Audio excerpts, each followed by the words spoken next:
there's 4 categories to the facilitation model. Yes. Okay. And remember, the facilitation model is the model that you're going to use to refer to make life easier for yourself, moving towards a greater level of self-awareness. Exactly. So I'm going to name the 4 categories first, and then I'm going to go back and I'm going to describe them. Oh, I'm excited. So the first one. I'm writing it down. Write it down.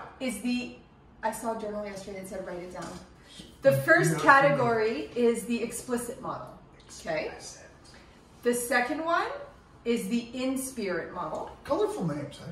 The third one is the mentor model.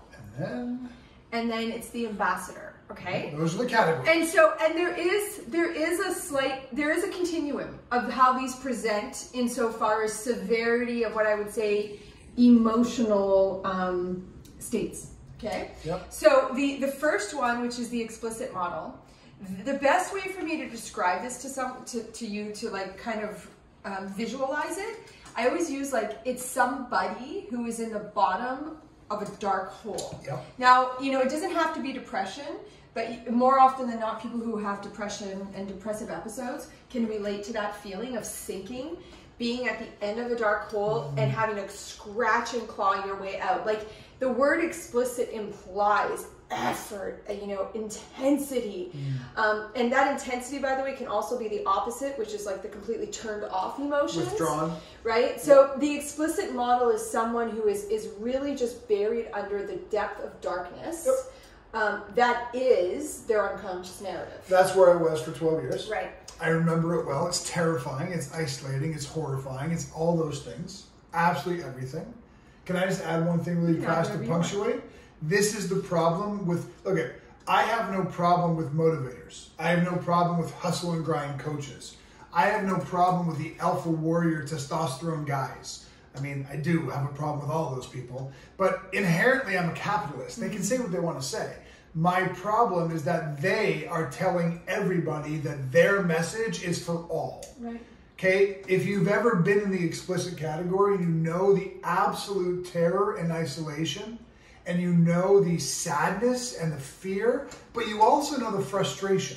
Right. That you know you're worth more than this. You know you can do more than this. You just don't know how. And then you've got that guy on the stage calling you a pussy for not standing up and being more man. Right. Okay?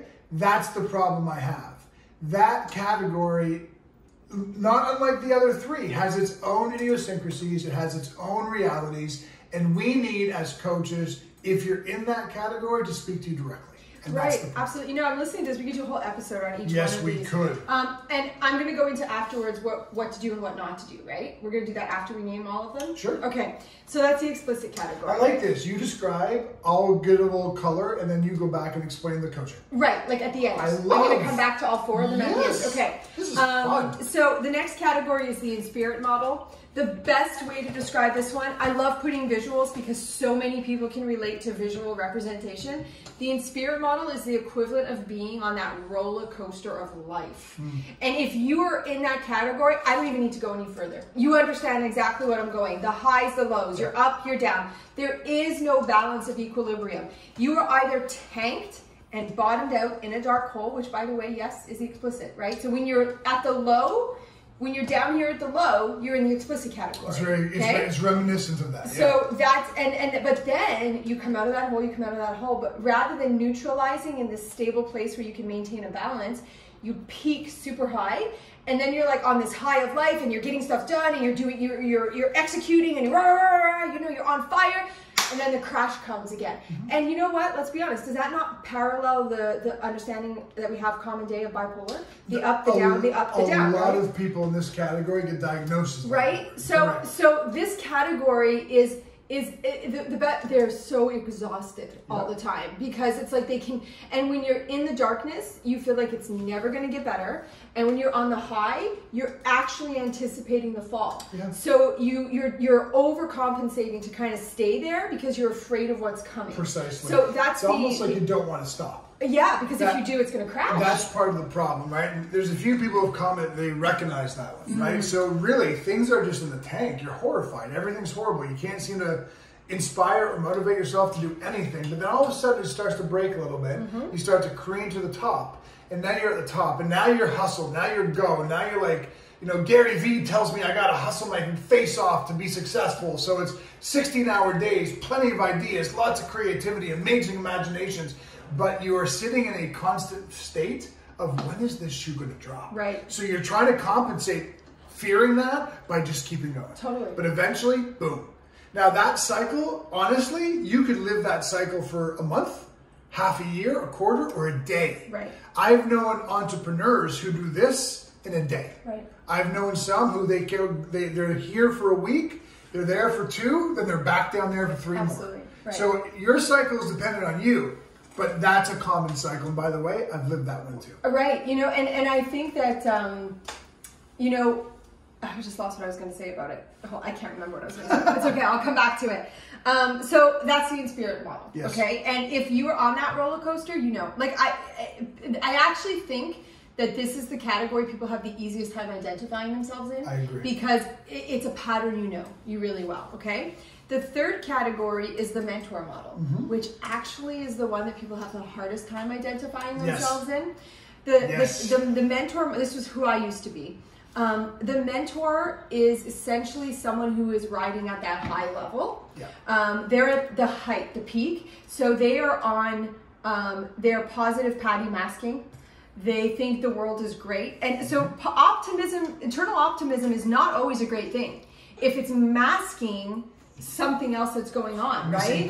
So somebody who sits in the mentor category, I often explain that they're like a puppy who is like, you know, like when you watch a puppy play, they like run all over the place. They're not paying attention. They run into the wall. They run into the chair. Like there's a chaos to them, but they're joyful in their chaos. Yeah. That is the mentor model. They are joyful in the chaos. You cannot stay on a trajectory in business, a trajectory in fitness, a trajectory in life, because new ideas come in, but rather than being stressed about the new ideas, you cloak them in like this reverence of it's such a great idea, and you end up exhausting and never really moving yourself forward because of that joyful chaos. Absolutely. Let me give you like just a few more coordinates. Again, Carrie mentioned this, but to make it clear, the explicit model person is constantly down here. Right. The mentor model person is constantly up here. Yep. The in-spirit model person oscillates between the two. I got a picture for y'all. Oh yeah. But let me give you more characteristics of the mentor. Okay. And I'm going to speak to entrepreneurs right now. Okay. I'm going to talk directly to entrepreneurs. I can't begin to tell you how many entrepreneurs I've coached or I've worked with who fit into this category. Entrepreneurs, the entrepreneurs who fit in the mentor category, they don't know the truth and they don't want to know. Like if I say, hey, how's things going in business? Oh my God, it's amazing. Like we're killing it. Like you have no idea. Like it's going crazy how great everything is. And we just thought of this new idea and it's great. And we're going to write this book. Everything's great. Everything's amazing. Every next idea is the king of ideas. But then if they, for example, hire me to be a consultant in their business, and I'll start looking at the back end, they have very little revenue. Right. Their company is not structured particularly well. The foundation that they've built really doesn't give them the ability to get as big as they think they're going to. There's a delusion. There's a complete delusion. There's an absolute delusion, and they either don't know or they don't want to know. But that I don't want to know is part of it. Right. Because mentor model people have a capacity of being a little delusional. Not chemically, not medically. It's almost like they've bought into too much of the self-help bullshit. Right. They've bought into the positive affirmations and the secret, the law of attraction. Right. They've bought into that to such a level that they don't actually want to face reality. Right. Because reality won't allow the universe to bring them all of the wisdom and wisdom. Right. That's where they are. Or I want to add to that. Or it's their natural coping strategy. Right? That's also true. To put a bow around it. And that's what I was talking about, that eternal optimist. I say that because that was me, right? Like currently in my growth phase, I actually said that I'm going to investigate language as I'm going through it more purposefully than ever. Yes. Because I don't want to put a pretty bow around it. Because it's almost like they have this way of reframing everything that happens to them as it's meant to be. Yeah. But in the meant to be, you're actually missing where you need to be growing. Yeah. That was me. That's a great point. The spiritual bypassers. Yeah, the spiritual bypassers, and we always joke, like you can't talk to a spiritual bypasser for more than 30 seconds. Because at some point it kind of flips into like, well, this is a lot like masturbating with a cheese grater. Like it just kind of hurts. Because this is meant to be. Right. Well, okay, but seriously, let's look at what has happened to lead us to this point so we can learn from it 100%. and make sure we don't repeat it. Just kind of closing our eyes and saying this is the universal law is really silly. Right, exactly. So, okay, with that, the last one, and I'm going to show you a diagram in a minute as well. The last one, which is honestly where I think that we all should be striving to be to maintain balance in life, or alignment to our free nature, is the ambassador model. Yes. Okay, somebody who is sitting in the ambassador model is someone who is consciously competent or unconsciously competent. They know where their stories are. They know how to be accountable. They know how to be aware. It doesn't mean that they live in a life of perfection. Because nobody does. But it means that they're able to pull it back. And I'm gonna give you this diagram to see. Okay, you Whoa, see that? Look at that picture. So down here at the bottom of this wave is the explicit model. Yes. Up here at the top is the mentor model, and the actual wave itself is the in spirit model. This one right here, this line of steady neutrality, is the ambassador. Okay? Can I interject really fast? You guys know our similarities and our differences. Carrie's a clinical counselor. My education and what I love to teach is much more spiritually oriented. But on this, we agree across the spirituality and the science. There is no spiritual sect on the planet from ancient antiquity, the oldest manuscripts in the world, that does not say this. The key to happiness and success is the middle road. Right. Neutral. Right. It's not about getting too high or too low. It's about maintaining a very even keel through it all. Right. That's the ideal. Right. So if you take that, right, you're moving towards the ambassador model. The ambassador model, in common societal terms, would be the road of neutrality, the balance, the alignment, whatever you want to call it, right? And so the whole key is to bring it in to that neutral place, and that's where we sit: aware, accountable, adaptive, and sorry. Accepting. I was trying to get our 4 A's. You went so fast. I was like, what are you talking about? We sit in acceptance. We sit in awareness. We sit in accountability. We sit in adaptation. We do the 4 pillars. Yes. We know how to step in and out of reactivity, right? Ambassadorship.